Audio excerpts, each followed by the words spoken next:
TV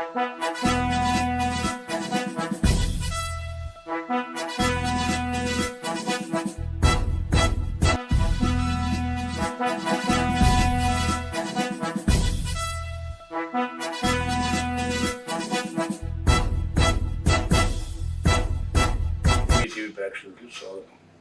ఈ రోజున ముఖ్యాంశాలు చెప్పుకోవాలంటే, రాష్ట్రంలో నువ్వా నేనా అంటూ ఎన్నికలు ప్రచారం, ఎన్నికల వ్యూహాలు జరుగుతున్నాయి. అందుట్లో ఒక భాగంగా జగన్మోహన్ రెడ్డి, మన ప్రస్తుత సీఎం, ఎత్తులకు పై ఎత్తు వేస్తూ ముద్రగడ్డ పద్మనాభాన్ని చేర్చుకుంటే ఆల్మోస్ట్ కాపులందరూ మా దాంట్లోకి వచ్చేస్తారు, మాకు మద్దతు ఉంటుంది, మేము గెలవటానికి ఉభయ గోదావరి జిల్లాల్లో మాకు లైన్ క్లియర్ అవుతుంది అని ప్రయత్నం చేస్తున్నారు. ముద్రగడ్డ పద్మనాభం గారికే కాకుండా వాళ్ళ కుమారుడి గిరికి కూడా సీట్ ఇవ్వాలని ప్రయత్నం చేస్తున్నారు. ఈ ప్రయత్నంలో ఎంతవరకు సాఫల్యం పొందుతారో తెలియదు, కానీ పవన్ కళ్యాణ్కి ఎటువంటి పరిస్థితుల్లో గెలుపు లేకుండా చేయాలి, కాపులందరూ నా పక్కన చేరిపోతారు అని గుడ్డి నమ్మకంగా జగన్మోహన్ రెడ్డి చేస్తున్నారు అని కొంతమంది అభిప్రాయపడుతున్నారు.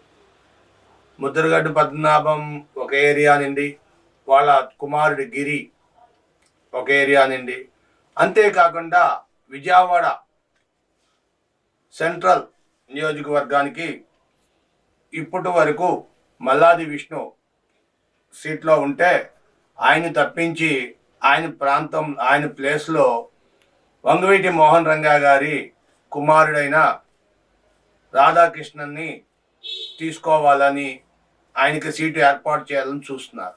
ఈ ఎత్తుగళ్ళు ఎంతవరకు ఫలిస్తాయి, కాపుల ఓట్లు అన్నీ చీల్చుకొని విజయానికి తార్కాణం అవుతుంది అని చెప్పి జగన్మోహన్ రెడ్డి చేస్తున్న ఈ ప్రయత్నాలు ఎంతవరకు సాఫల్యం అవుతాయో తెలీదు, కానీ ఈ వైరల్ అవుతున్నాయి న్యూస్లు. ఇది అంతా చూస్తే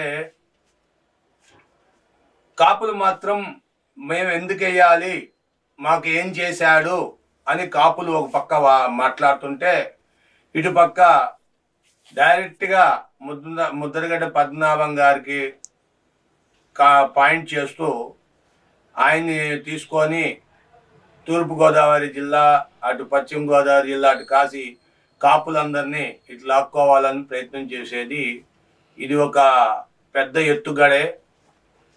అయినా ఒక ముద్రగడ్డ పద్మనాభాన్ని తీసుకున్న, ఒక ముద్రగడ్డ గిరిని తీసుకున్నంత మాత్రాన, లేదా విజయవాడ పశ్చిమ నియోజకవర్గం రంగా గారి కుమారుడిని తీసుకొచ్చి అంటే కులాల వారీగా విడదీసేస్తున్నావా? రంగా గారి అభిమానులను అడుగు, బాగుంటుంది, కానీ రంగా గారు కాపులకి సీట్ ఇస్తామని ఇది చేయడం కరెక్ట్ కాదు. ఎంతవరకు ఫలిస్తుందో ప్రేక్షకులే చెప్పాలి. Thank you for watching our channel. దయచేసి ప్రతి ఒక్కరు సబ్స్క్రైబ్ చేయండి, లైక్ చేయండి. Thank you.